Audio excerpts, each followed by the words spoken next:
आज इस मंदसौर जिले में दूसरा जैविक हाट बाजार कम प्रशिक्षण का कार्यक्रम आपके इस पशुपतिनाथ के चरणों में आयोजित किया जा रहा है। इसके लिए मैं पूरे आपके उद्यानिकी विभाग और सभी संबंधित विभाग को बहुत बहुत धन्यवाद, हार्दिक बधाई।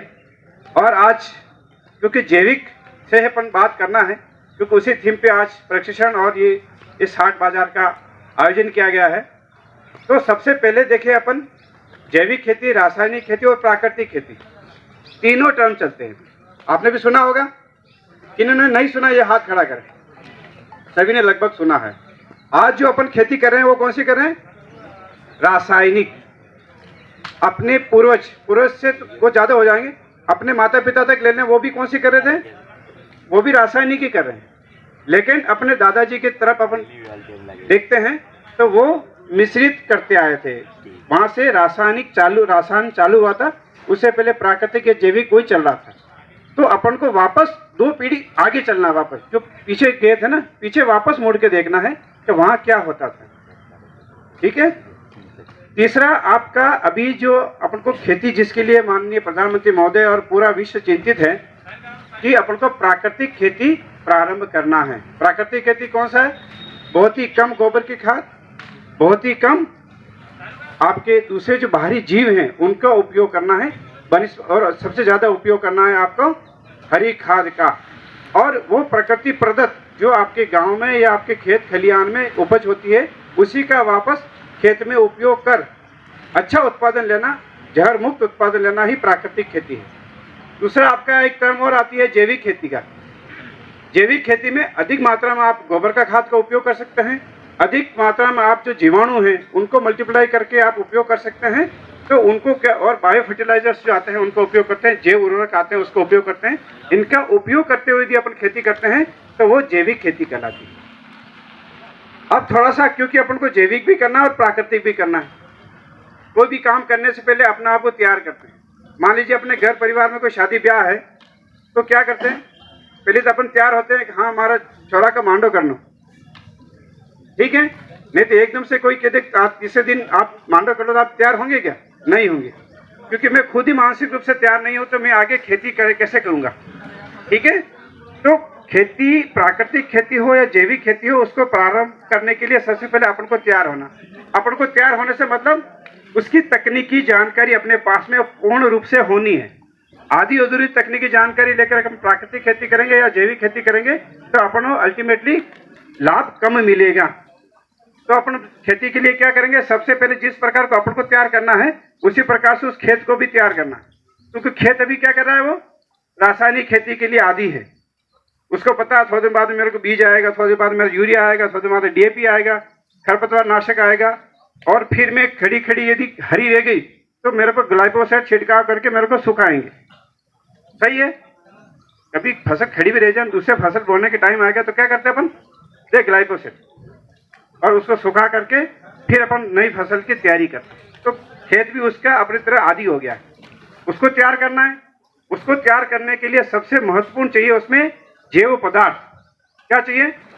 जैव पदार्थ, यानी कि जो कूड़ा करकट, पेड़ पौधे की पत्तियां, जड़ें, डंठल या गोबर की खाद या पशु सड़ते गलते उसके अवशेषों से बनता है, मिट्टी में रहता है, वो सभी चीज क्या कहलाती है? जैव पदार्थ कहलाती है। क्या कहलाती है? जैव पदार्थ। और एक शब्द आपने कभी मिट्टी परीक्षण किया हो, करवाया हो, तो ऑर्गेनिक कार्बन या जैविक कार्बन के नाम से जानते हैं।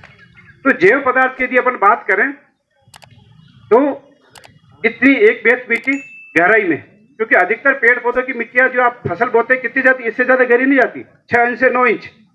तो यदि ऊपर की अपनी मिट्टी यदि इकट्ठी करते हैं 100 किलो मिट्टी, कितना? 100 किलो मिट्टी, तो उसमें आज की तारीख में जैव पदार्थ या जैविक कार्बन आ रहा है 200 से 300 ग्राम। कितना आ रहा है? 200 से 300 ग्राम आ रहा। और खेत को यदि प्राकृतिक खेती और जैविक खेती के लिए अपन को तैयार करना है तो उसमें लगभग 750 ग्राम जैव पदार्थ आना चाहिए आपका 100 किलो मिट्टी में। कितना आना चाहिए? 100 किलो मिट्टी में। तो अभी कितना कम है? अभी 200-300 ग्राम आ रहा, आपको 750 ग्राम चाहिए, तो लगभग 400 ग्राम प्रति 100 किलो मिट्टी में यदि अपन पास में और जैविक पदार्थ होगा तो अपनी खेती जैविक या प्राकृतिक खेती के लिए तैयार होगी। उसके लिए क्या करना पड़ेगा? अपने पास में 3 विकल्प है। एक तो गोबर की खाद या केंचुए की खाद या कंपोस्ट बहुत ज़्यादा मात्रा में उपयोग करें। एक एक खेत में 3-3, 4-4, 5-5 ट्राली बीघे में खाद उपयोग करें हर प्रति वर्ष, तो अपने लिए महंगा पड़ेगा। दूसरा, आप जो मार्केट में जैविक उत्पाद मिलते हैं उसका उपयोग करें तो वो और महंगा पड़ेगा। तो अपने के कम पैसे में खेत को कैसे जल्दी से तैयार करें, उसके लिए अपने बाप दादा ने, जिनको अपने पूर्वज हैं, उन्होंने एक तकनीक सुझाई थी। उनका नाम था हरी खाद वाली तकनीक। क्या नाम था? हरी खाद वाली फसलें। अब हरी खाद वाली फसलों में कौन कौन सी फसलें आती हैं? एक तो हण, सनेम भी बोलते हैं, जिसको हण बीजा बोलते हैं। क्या बोलते हैं अपने इधर? सभी लोग भली भांति परिचित हैं, बहुत सारे परिचित नहीं होंगे। एक ग्वार, ग्वार गम का नाम से बोलते हैं। चवला, उड़द, सनई और डेचा, ये ऐसी 5-6 फसलें हैं जिनको हरी खाद के रूप में अपन उपयोग करते हैं। अब ये सिर्फ फसलें कितना टाइम लेती है? सिर्फ आपका 45 दिन। कितना टाइम लेती है? 45 दिन, यानी कि 3 साल में आपको 45 दिन आपका खेत को हरी खाद के लिए दे देंगे। तो यदि एक बार यदि हरी खाद आपने लगा दी तो वो लगभग 400 ग्राम जैविक पदार्थ 100 किलो मिट्टी में आपके प्रतिपूर्ति कर देंगे। अब करना कैसा है? अभी गर्मी के टाइम पे जिन किसान भाइयों के पास पानी है, गरुड़ बांधपुरा में तो अभी खूब सारा पानी हो गया, मुझे लगता है कुएं में ऊपर आ रहे हैं, जहाँ पे ये आपके इंडो इंस्टॉल या सूक्ष्म सिंचाई परियोजना आपके आ गई है। अभी दूसरे पार्ट में भी हैं जहाँ कुएं हैं, नदी नाला तालाब हैं। तो अभी यदि गर्मी में पानी के हैं तो आप ढेंचा या उड़द, मूंग, चवला और गवार को मिश्रित करते हुए आप उसमें बो दीजिए।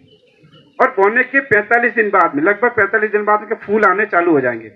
जैसे ही पौधे के फूल आने चालू हो जाए तो आपको समझना चाहिए पौधे सबसे ज्यादा कोमल हैं, इसमें कम से कम रेशा है, उसमें सबसे ज्यादा पोषक तत्व हैं। तो उस टाइम पे यदि मिट्टी पलटने वाले हल से यदि आप मिट्टी पलट देते हैं तो लगभग वो 1 महीने में खेत में वो बिल्कुल पक करके तैयार हो जाएगा। यदि ऐसा नहीं भी हो तो दूसरा तरीका और है, जिनके पास पानी नहीं है तो बारिश अपने यहाँ पे कब तक आती है? मंदसौर जिले में लगभग 15 जून से 18 जून के बीच में 100% अपने क्या बारिश हो जाती है। और ऊटी की लहसुन अपन कब लगाते हैं? सितंबर 1 या पहला सप्ताह में लगाते हैं। तो इसके बीच का अंतराल कितना है? लगभग 2.5 महीने। कितना दिन है? लगभग 2.5 महीने इसके बीच का अंतराल है। बारिश से और ऊटी लहसुन लगाने के बीच का जो अंतराल है वो 2.5 महीने। अब 2.5 महीने में आप कैसे क्या करें? आपको हरी खाद वाली यदि फसल बारिश होते ही लगा देते हैं तो 45 दिन में तैयार हो जाएगी। कितने दिन तैयार हो जाएगी? 45।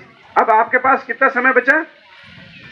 1 महीना बचा। तो 1 महीने में यदि बारिश लगातार उसमें गिला रहेगा तो वो 1 महीने में आपकी पूरी हरी खाद पक करके तैयार हो जाएगी। तो जिस खेत में आप ऊटी की लहसुन लगाना चाहते हैं तो उसमें हरी खाद की वाली फसलें आप बारिश के मौसम में भी लगा सकते हैं। तो कम खर्चे में आपका काम हो जाएगा और 3 साल में एक बार लगाना। दूसरी चीज, जो प्राकृतिक खेती नहीं भी करना चाह रहे हैं किसान भाई, वो भी लगा सकते हैं, चाहे उसमें रासायनिक करें तो भी अपने पास में पोषक तत्वों की उसमें कम आवश्यकता होगी। जैविक हरी खाद से एक तो जमीन पतली हो जाएगी, पतली मतलब पतली तो नहीं कह सकते हैं, उसको कहते हैं पोची हो जाएगी, बुरबुरी हो जाएगी। उसमें पानी सोखने की क्षमता का विकास होगा, ज्यादा पानी सोख लेती है। ज्यादा हॉर्स पावर को ट्रैक्टर चलाने की आवश्यकता भी नहीं पड़ेगी, 50 हॉर्स पावर चलाने की आवश्यकता नहीं पड़ेगी। यदि आपके पास 40 हॉर्स पावर का ट्रैक्टर है तो भाई वो मिट्टी जुताई कर देगा। अब थोड़ा सा एक पहलू तो ये हो गया, अपने खेत को तैयार किया। दूसरा, थोड़ा सा मैं जो किसान भी कहते हैं कि मेरे को नहीं करना है, तो उनके लिए थोड़ा सा मेरे 2 शब्द हैं कि आपके पिताजी ने गेहूं में कितना खाद डाला होगा 1 बीघे में? कोई बताएंगे कितना खाद डाला होगा? यूरिया कितना किलो 1 बीघे में? कितना किलो? नहीं, वो तो आप डाल रहे हैं, अपने पिताजी की बात करें। 10 किलो। और आपने 18-20 किलो आगे, 22 किलो आगे। और अपनी जनरेशन आपके बेटे कितना डालेंगे? और आपके पोते,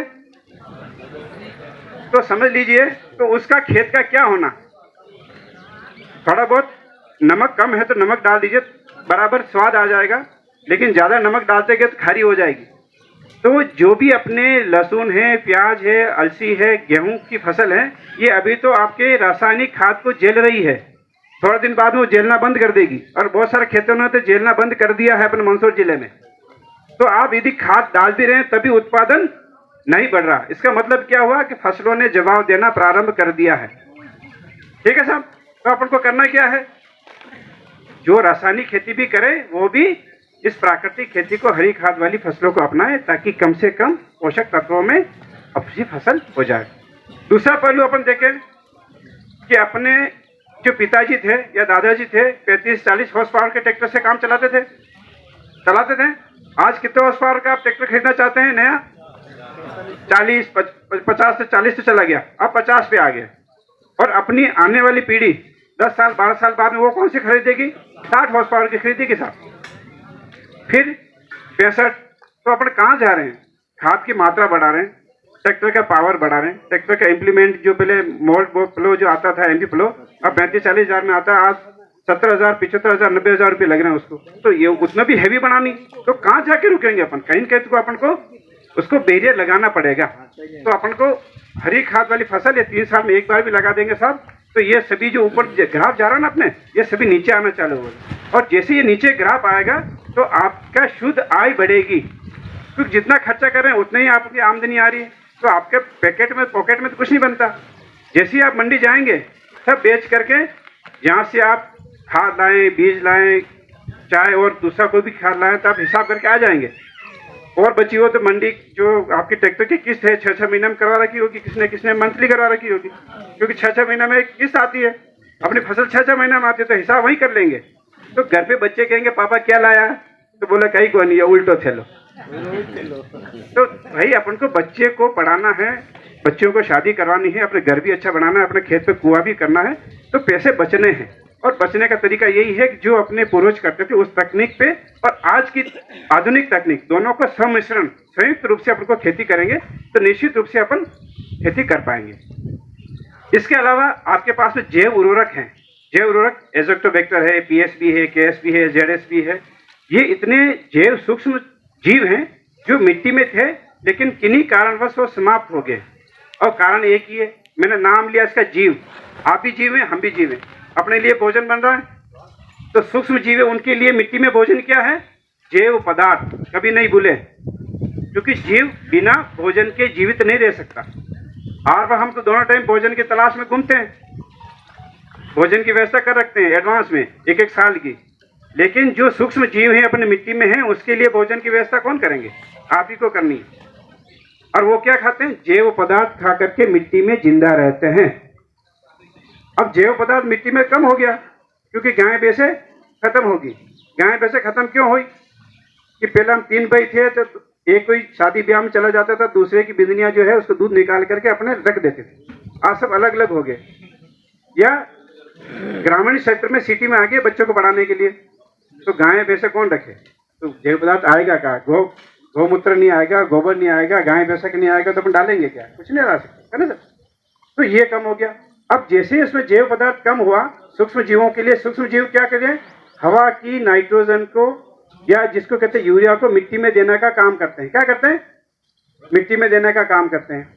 क्योंकि भगवान ने सबसे ज्यादा जो किसान भाई हैं उनको यूरिया की आवश्यकता लगती है, और भगवान ने हवा में सबसे ज्यादा व्यवस्था किसकी कर रखी है? यूरिया की, नाइट्रोजन की कर रखी है। कितने % कर रखी जयदीप? 78%। यानी कि रुपया में से 78 पैसा आपके भगवान ने यूरिया दे रखा है। और आप हम किसके पीछे पड़ते हैं? वो उधर बैठे क्लास में डीडीए साहब, उप संचालक कृषि, खाद नहीं मिल रहा, हाय हाय करते हैं उनकी। क्यों करते हैं? क्योंकि अपन खाद को उस चक्र को अपने तोड़ दिया है और अब डीडीए साहब के पीछे पड़ गए हैं, कोऑपरेटिव सोसाइटी के पास चले जाते हैं, या अपने आदान विक्रेता हैं, कृषि आदान विक्रेता, उनके पास में अपन दोस्त जमा तक सेठ बात सबसे पहले खाद मेरे को देना। 350 रुपये कटता था, थोड़ा ज्यादा ले लेंगे, लेकिन सबसे पहले मेरे देना। तो अपन ऐसी क्या व्यवस्था होगी, ऐसे अपन से क्या मानवीय भूल हो गई, जिसके कारण जो भगवान ने व्यवस्था की थी उसी की कमी हो गई। तो उसकी चक्र तोड़ दिया अपन ने, प्रकृति का चक्र तोड़ दिया। और प्रकृति का चक्र तोड़ने में सबसे ज्यादा गोबर की खाद, गौमूत्र जो मिट्टी में होना चाहिए था, सूक्ष्म जीवों के लिए भोजन होना चाहिए था, वो नहीं है।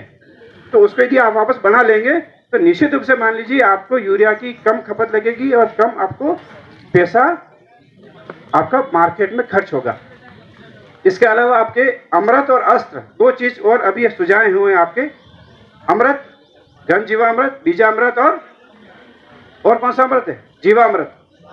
घन जीवामृत, जीवामृत और बीजामृत, ये अमृत। और है 3 अस्त्र। क्या चीज है? अस्त्र। अस्त्र में अग्निअस्त्र, ब्रह्मास्त्र और निमास्त्र। ये 3 अस्त्र है। तो अमृत और अस्त्रों को मिला करके आप जैविक खेती में पोषक तत्व प्रबंधन और कीट और व्याधि प्रबंधन आप आसानी से करके इस जैविक खेती को बढ़ावा दे सकते हैं। और भी आपको कुछ, क्योंकि ये इसमें बहुत सारे वक्ता हैं अपने पास में, और भी आपको कुछ पूछना हो तो मेरे नंबर आप नोट कर लीजिए।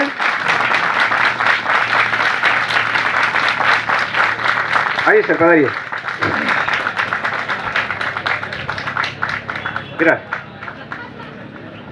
बताइए सर, बताइए।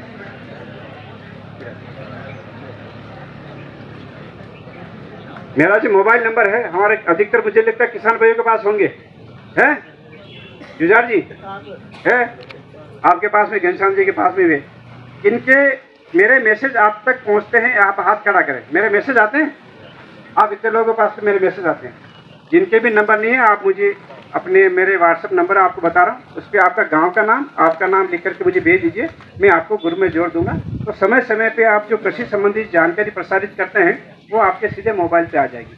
इसके अलावा आपके व्यक्तिगत भी समस्या आपके खेत में कृषि संबंधी, तो वो भी मुझे आप फोन करके पूछ सकते हैं। लगभग मुझे जहाँ तक ध्यान है, मंदसौर जिले में 17 से 80 हज़ार किसानों के पास मेरा नंबर है, लेकिन फिर भी कोई वंचित हो तो आप मुझे लेकर के आप बातचीत कर सकते हैं। तो मेरा नंबर आप नोट कर लीजिए, 9406514993। एक बार और रिपीट कर दे रहा हूं, 9406514993। जय जवान जय किसान।